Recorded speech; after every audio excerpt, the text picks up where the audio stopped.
വിഴിഞ്ഞത്തെ ഹോട്ടലിൽ നിന്ന് ഭക്ഷണം കഴിച്ചതിന് പിന്നാലെ 2 പേർ മരിച്ചതിൽ വിശദാന്വേഷണത്തിന് ഭക്ഷ്യസുരക്ഷാ വകുപ്പ്.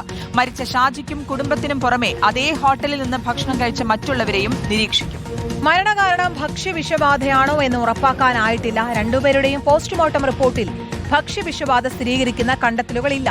മരിച്ച ഷാജിയുടെ ഭാര്യ സജിമോൾ തിരുവനന്തപുരം മെഡിക്കൽ കോളേജ് ഐസിയുവിൽ ചികിത്സയിൽ തുടരുകയാണ്.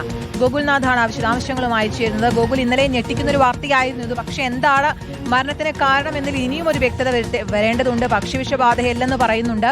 അതേസമയം അപ്പോൾ എന്താണ് മരണത്തിലേക്ക് നയിച്ചതെന്ന് അറിയണമല്ലോ. അപ്പോൾ അന്വേഷണം ഏത് രീതിയിലാണ്, എങ്ങനെയാണ് ആരോഗ്യവകുപ്പിന്റെ തുടർ നീക്കങ്ങൾ?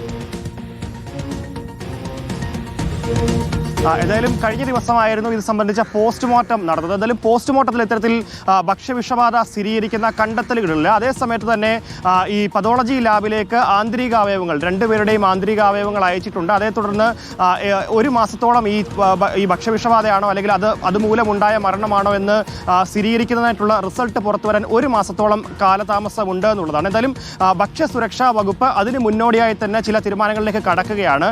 ഇതേ ഹോട്ടലിൽ നിന്ന് മത്സ്യവിഭവങ്ങൾ കഴിച്ച വ്യക്തികളുണ്ട്. ആ മത്സ്യവിഭവങ്ങൾ കഴിച്ച ആളുകളെ നിലവിൽ നിരീക്ഷണത്തിലേക്ക് കൊണ്ടുവരികയാണ് ഭക്ഷ്യസുരക്ഷാ വകുപ്പ് നിലവിൽ ചെയ്തത്. അതേപോലെ തന്നെ ഈ മത്സ്യം ഹോട്ടലിലേക്ക് എത്തിച്ച മൊത്ത കച്ചവട വിതരണക്കാരനുണ്ട്.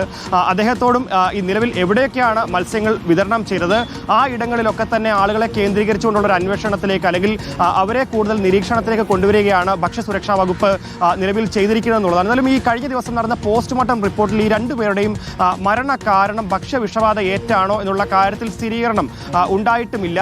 അതേപോലെ തന്നെ ഇത്തരത്തിൽ മരണം സംഭവിച്ചത് അത്തരത്തിൽ ഭക്ഷ്യവിഷബാധ ഏറ്റല്ല എന്നുള്ള ഒരു നിഗമനത്തിലേക്കാണ് നിലവിൽ എത്തിയിരിക്കുന്നത്. അതേസമയത്ത് തന്നെ ഈ പതോളജി ലാബിൽ നിന്നുള്ള റിസൾട്ട് കൂടി വരേണ്ടതുണ്ട്. അത് 1 മാസത്തെ കാലതാമസമുള്ളതിൻ്റെ അടിസ്ഥാനത്തിലാണ്. ഈ ഹോട്ടലിൽ നിന്ന് നിലവിൽ ഭക്ഷണം കഴിച്ച നിരവധി പേർക്ക് ആരോഗ്യ പ്രശ്നങ്ങളും അതേപോലെ തന്നെ ചില പ്രശ്നങ്ങളും ഒക്കെ നിലവിൽ നേരിട്ടതായും പലരും പ്രദേശത്തെ തന്നെ സ്വകാര്യ ആശുപത്രികളിൽ ചികിത്സയിൽ തുടരുന്നതുമായിട്ടും ഉള്ള ഒരു റിപ്പോർട്ട് കൂടിയുണ്ട്. അതിൻ്റെ അടിസ്ഥാനത്തിൽ കൂടിയാണ് ഭക്ഷ്യസുരക്ഷാ വകുപ്പ് കൂടുതൽ കർശന പരിശോധനയിലേക്ക് കാര്യങ്ങൾ നീക്കുന്നത് എന്നുള്ളത്. എന്തായാലും മത്സ്യവിഭവങ്ങൾ കഴിച്ച നിരവധി പേർക്ക് ഇത്തരത്തിൽ ആരോഗ്യ പ്രശ്നങ്ങൾ ഉണ്ടായിട്ടുണ്ട്.